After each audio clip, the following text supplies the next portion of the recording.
Hey, what's going on, everybody? Every wine has its time and has its place. Whether it's $2 Chuck or that gold bottle of Ace of Spades, or maybe it's something like Primal Roots, red blend from California, 2016. Or maybe it's Sassicia, 2004, coming from Italy. Either way, these wines have a place somewhere. So stay tuned because that's what we're talking about next.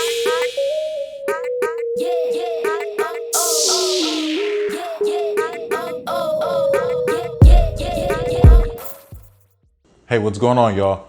Ray Shows, the certified sommelier with Royal Vines, bringing the tasting to you. Now, on this channel, if you're new here, we talk about wine, but we don't just talk about wine. We also talk about beer, sake, and we also do some of my favorites, cocktails and spirits. So if you're new here, please consider subscribing. Now, again, there's expensive wine out there. There's inexpensive wine out there. How can you determine what's supposed to be expensive versus what's supposed to not be expensive? There's a few different things. Real estate is going to be a huge part of it. If I live somewhere where they grow grapes like Napa Valley, it's so expensive to have land there. Why? Because there's such a demand for Napa Valley wines. And guess what? They're not making Napa Valley any bigger.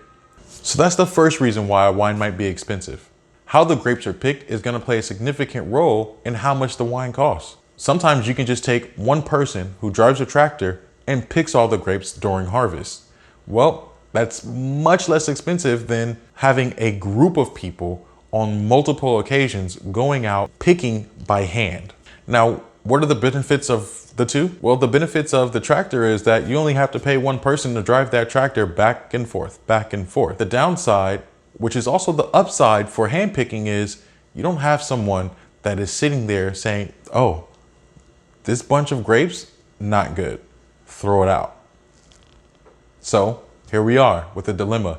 Do you hire someone who can drive a tractor and just pick the grapes and call it a day?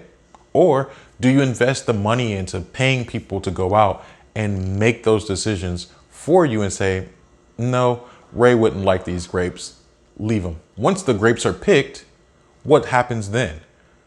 Do you need to ship them way across state or across the country to make the wine? Is the winery very close by where there's not a whole lot of movement with the wines? The winemaking process can make a really big dent as well. Are you using new oak every year? Is the equipment that you use up to date? Is the technology you use cost you a lot of money? Do you have a lot of hands in the winery itself? All of those things play a big part. Is everything automated? Or are you doing other things by hand as well besides picking the grapes? Who's getting paid to transfer them, to dump them and start the winemaking process, working the quality control line?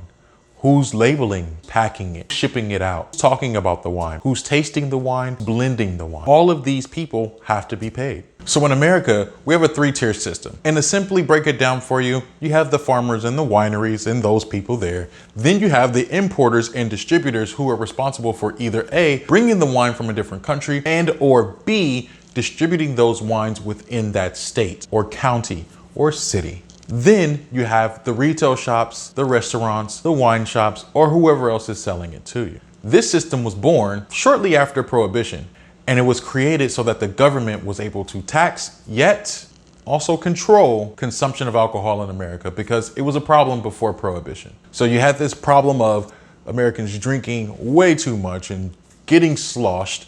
Then you had Prohibition where they were still getting sloshed, just in a private way, to the government saying, all right, fine. Once that wine gets to that restaurant or that retail shop or to the grocery store, remember, there's people that have to get paid on that level as well. So you have the sommelier, you have the wine buyers, you have the wine managers, you have the people that work in the grocery store, you have people that work in that particular wine shop or in that restaurant.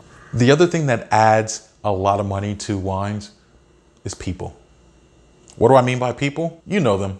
You know their names. Let's talk about them. Jancis Robinson, Robert Parker, James Suckling, and the list goes on and on and on and on, and which is great. These people are absolutely amazing. Don't get me wrong. They're amazing at what they do, and the service that they provide pretty much tells consumers that, hey, you know what? You can bet your money on this wine.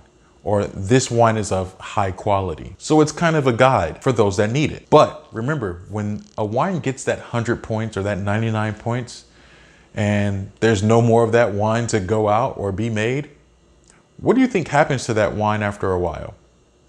Prices start to go up, right? Why? Because demand has gone up. Supply, it's not going nowhere, but demand has definitely gone up for it. So of course, everyone wants to make a little pretty penny off of it, right? Now imagine a wine that consistently makes those 90 points and 100 points, right? There's more demand for it, less supply, prices are gonna go up. Everyone wants a bottle of that DRC, but not everybody can get their hands on it. Why? Because Domaine Romanée-Conti is a very, very small plot of land and it ain't growing no more. So thus, hike the price up. That's how it goes. Question of the day. What's the most expensive bottle of wine you've ever bought? Please leave it down in the comments. And also, I'd love to know the most inexpensive bottle of wine that you got.